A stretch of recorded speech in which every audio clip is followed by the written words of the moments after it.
সংগঠিত হবে। গোটা দেশ জুড়ে ট্রেনের নিরাপত্তার দাবি, জনগণের নিরাপত্তার দাবি।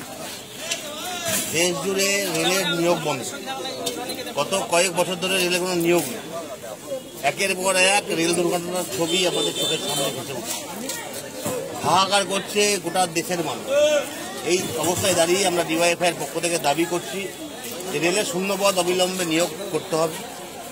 শূন্যপদের পরীক্ষা সিস্টেম, সেই পরীক্ষা সিস্টেম সঠিক পদ্ধতিতে, স্বচ্ছতার পদ্ধতিতে এনে তাদের নিয়োগ পদ্ধতি প্রক্রিয়া সম্পূর্ণ করতে হবে। এবং সেই সঙ্গে আমাদের মুর্শিদাবাদ জেলায় আমাদের দাবি ছিল যে আমরা সরাসরি এই মুর্শিদাবাদ জেলাতে একটা সাবডিভিশন, দমকল সাবডিভিশন, তার সঙ্গে গুরুত্বপূর্ণ কিছু জায়গা ব্লক হরিয়ারপাড়া, তারপরে হচ্ছে কাদি সাবডিভিশনের একটা বিস্তীর্ণ এলাকায় সাথে রেলের কোনো যোগাযোগ নেই। আজকের সময় দাঁড়িয়ে, এই শতাব্দীতে দাঁড়িয়ে রেলের যোগাযোগ নেই মানে মানুষকে পিছিয়ে দেওয়া হচ্ছে। আমরা বলেছি যে সরাসরি দমকল সাবডিভিশন স্তরে রেল লাইনের যুক্ত করতে হবে এবং ভারত বাংলাদেশের রেল লাইন এই মুর্শিদাবাদের উপরে ভারত বাংলাদেশ যোগাযোগ ব্যবস্থা স্থাপন করতে হবে।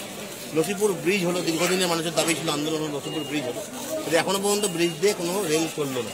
আমরা বলি লক্ষ্মীপুর ব্রিজের রেল লাইন চলার ব্যবস্থা করতে হবে, ট্রেন চলার ব্যবস্থা করতে হবে এবং সেই সঙ্গে লোকাল ট্রেনের সংখ্যা বাড়াতে হবে।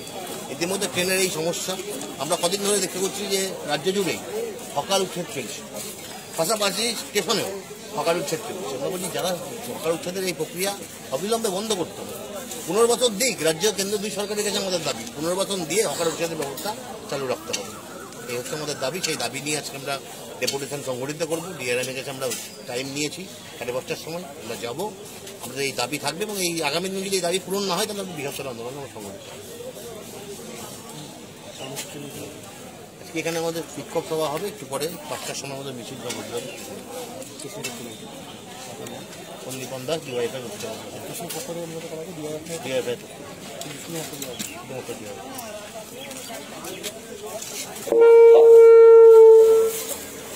কমপ্লেট। আমাদের কমপ্লেট যারা এসছেন ছড়িয়ে ছিটিয়ে আছেন, আমরা টাইম দিয়েছিলাম 4টার সময়, আমরা আমাদের কর্মসূচি শুরু করব। যারা ছড়িয়ে ছিটিয়ে আছেন আমাদের কমপ্লেট সানারুল্লাহ সব আমাদের কমপ্লেটের আমাদের এই টোটোর পিছনে আসার জন্য বলবো, টোটোর পাশে দাঁড়ানোর জন্য বলবো। আমরা এই সবার কাজ শুরু করবো। পাশাপাশি আমাদের যে দাবি নিয়ে আমরা যে হ্যান্ডবিল প্রকাশ করেছি, সেই হ্যান্ডবিল নিয়ে আমাদের কর্মীরাও জনগণের কাছে যাবে। আমি আমাদের কর্মীদেরকে এইখানে আসার জন্য অনুরোধ জানিয়ে আজকে আমাদের এই সবার কাজ আমরা শুরু করছি। এই সবার প্রথমে সভা সংগঠিত হবে, বক্তব্যের মাধ্যমে আমাদের কমপ্লেট আজকে আমাদের দাবি কি সেটা তুলে ধরবেন। আর এর পাশাপাশি 5টার সময় মিছিল সংগঠিত হবে। কমপ্লেট যারা আছেন, আমাদের কমপ্লেট যারা আছেন এবং সেই সঙ্গে স্টেশনে রেলযাত্রী যারা আছেন তাদের সকলকে আমাদের এই কর্মসূচি সাফল্যমণ্ডিত করে তুলবার ক্ষেত্রে আপনারা সহযোগিতা করবেন, সেই আশা আমরা রাখছি, সেই আহ্বান আমরা রাখছি। এখন এই সবার কাজ আমরা শুরু করবো। সবার সভাপতিত্ব করার জন্য আমি কমরেড আমাদের জেলার সভাপতি কমরেড সৈয়দ নুরুল হাসানের নাম প্রস্তাব করছি, প্রস্তাব আমি সমর্থন করছি।